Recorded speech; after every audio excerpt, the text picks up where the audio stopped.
안녕하세요, 신작가입니다. 현재 독도가 위기에 빠져 있습니다. 좀 긴급하게 영상을 제작했습니다. 여러분의 힘이 필요합니다. 오늘 영상 제발 끝까지 봐주시면 감사하겠습니다. 보시는 화면은 지하철역에 설치된 독도 모형을 제가 직접 촬영한 영상입니다. 그런데 최근 지하철역에서 독도 모형이 갑자기 사라지는 이상한 일이 벌어졌습니다. 지난 14일 광복절을 앞두고 안국역에 있던 독도 모형이 철거됐습니다. 앞서 8일 잠실역, 12일 광화문역에 있던 독도 모형도 철거됐습니다. 서울교통공사는 시민들의 안전을 위해서 철거했다는 이해할 수 없는 이유를 들고 있습니다. 그리고 모형은 이미 폐기했고 재설치도 현실적으로 불가능하다고 밝혔습니다. 현재는 이렇게 독도 모형이 설치됐던 흔적만 남아 있습니다. 심지어는 독도가 우리 땅이 아니라고 주장하는 사람들도 있습니다. 그런데 이상한 것은 이들이 윤석열 정부 들어 주요 역사 관련 기관에서 자리를 맡는 상황이 벌어지고 있습니다. 지난 1월 KBS 뉴스는 독도가 일본의 배타적 경제 수역 안에 들어가 있는 지도를 사용해 논란이 됐었습니다. KBS는 북한의 새해 첫 탄도미사일 도발을 보도하면서 일본이 주장하는 지도를 사용한 것입니다. KBS가 이번 광복절 첫 프로그램으로 나비 부인을 편성해 논란이 되고 있습니다. 이 작품 안에는 키미가요가 연주되고 여성들은 키모노를 입고 출연합니다. 결과적으로 KBS는 광복절이 되자마자 키미가요를 튼 것입니다. 심지어는 독도 방어 훈련이 사라지기도 했습니다. 한국군이 매년 2차례 실시하고 있는 독도 방어 훈련이 올해는 훈련 계획조차 세우지 않고 있다는 사실이 확인됐습니다. 올해에는 통상 독도 방어 훈련이 치러지던 지난 6월 한미 해군과 일본 자위대가 제주 남쪽 해상에서 연합훈련을 실시했습니다. 윤석열 정부에서 동해 영토 수호 훈련은 그동안 4차례 전부 비공개로 진행됐습니다. 앞서 지난 1월에는 국방부 군 정신전력교육 기본교재 지도에서 독도가 누락되고 독도가 영토 분쟁 중이라는 표현을 사용해 논란이 되기도 했습니다. 제가 몇 년 전에 일본의 자위대 주둔지에 직접 방문한 적이 있습니다. 그 사진을 보면서 일본 현지 분위기에 대해서 말씀드리겠습니다. 몇 년 전에 자위대 주둔지 개방 행사를 해서 찾아간 적이 있습니다. 주둔지 입구는 행사장 분위기를 물씬 풍기고 있었고 굉장히 많은 주민들이 입장하고 있었습니다. 조금 긴장된 마음으로 들어선 순간 이곳이 일본이라는 것을 실감할 수 있었습니다. 부대 곳곳에 전범기로 도배가 되어 있었기 때문입니다. 행사의 시작을 알리며 지역 정치인으로 보이는 사람이 개회사를 시작했습니다. 흔히들 하게 되는 뻔한 얘기로 시작한 연설이 갑자기 최근 다케시마와 센카쿠 문제 등 국제적으로 많은 문제들을 안고 있는 지금 자위대의 역할이 더 중요한 때이다 라고 말하는 것이었습니다. 그 정치인은 이후에도 일본의 구구 사상이 가득 담긴 연설을 이어갔습니다.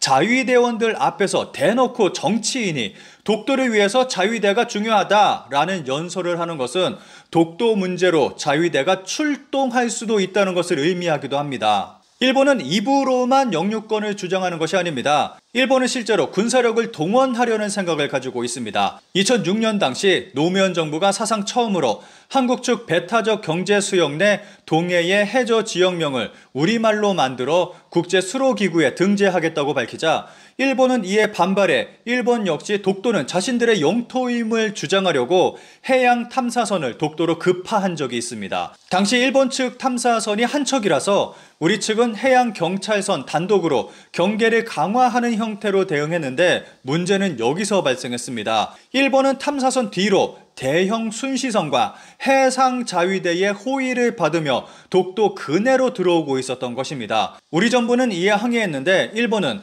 단순 훈련 상황일 뿐이다 라고 대응할 뿐이었습니다.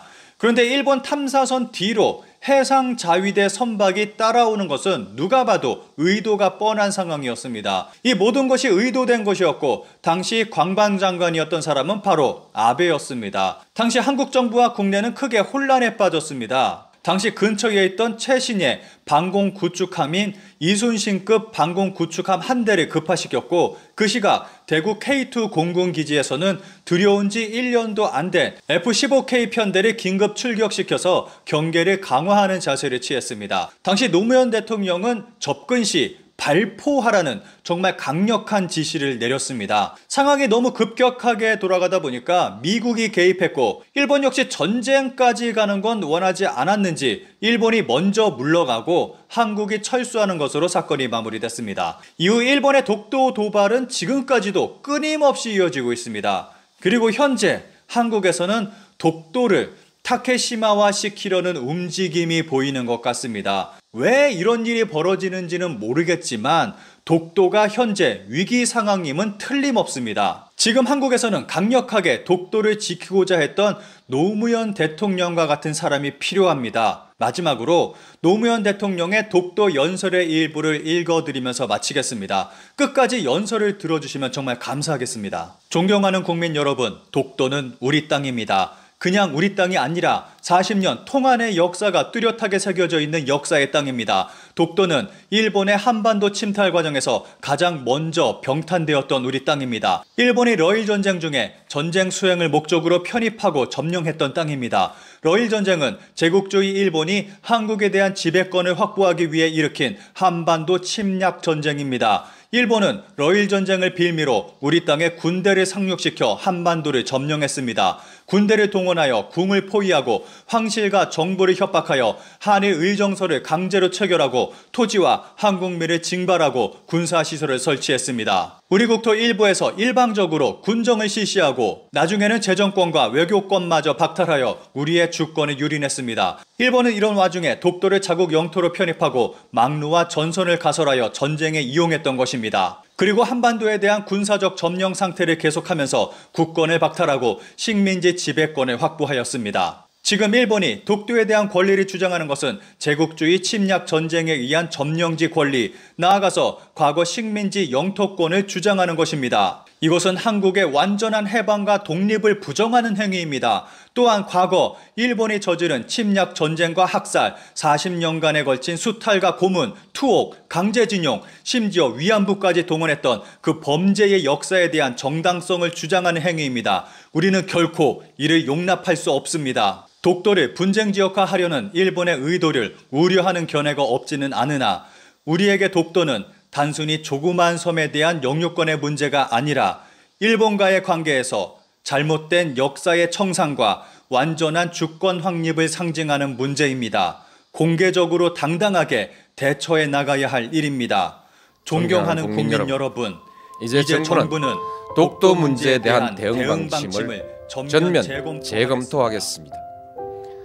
독도 문제를 일본의 역사 교과서 왜곡, 야스쿠니 신사 참배 문제와 더불어 한일 양국의 과거사 청산과 역사 인식, 자주 독립의 역사와 주권 수호의 차원에서 정면으로 다루어 나가겠습니다. 물리적인 도발에 대해서는 강력하고 단호하게 대응해 나갈 것입니다. 세계 여론과 일본 국민에게 일본 정부의 부당한 처사를 끊임없이 고발해 나갈 것입니다. 일본 정부가 잘못을 바로잡을 때까지 전 국가적 역량과 외교적 자원을 모두 동원하여 지속적으로 노력해 나갈 것입니다. 그 밖에도 필요한 모든 일을 다 할 것입니다. 어떤 비용과 희생이 따르더라도 결코 포기하거나 타협할 수 없는 문제이기 때문입니다. 국민 여러분, 우리는 식민 지배의 아픈 역사에도 불구하고 일본과 설린 우호의 역사를 새로 쓰기 위해서 부단히 노력해 왔습니다. 양국은 민주주의와 시장경제라는 공통의 지향 속에 호혜와 평등, 평화와 번영이라는 목표를 향해 전진해 왔고 또 큰 관계 발전을 이루었습니다. 이제 양국은 공통의 지향과 목표를 항구적으로 지속하기 위해서 더욱더 노력해야 합니다.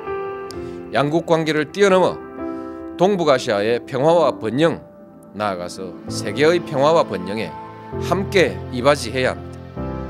그러기 위해서는 과거사의 올바른 인식과 청산, 주권의 상호 존중이라는 신뢰가 중요합니다. 일본은 제국주의 침략사의 어두운 과거로부터 과감히 털쳐 일어나야 합니다. 20세기, 21세기 동북아의 평화와 번영, 나아가 세계 평화를 향한 일본의 결단을 기대합니다.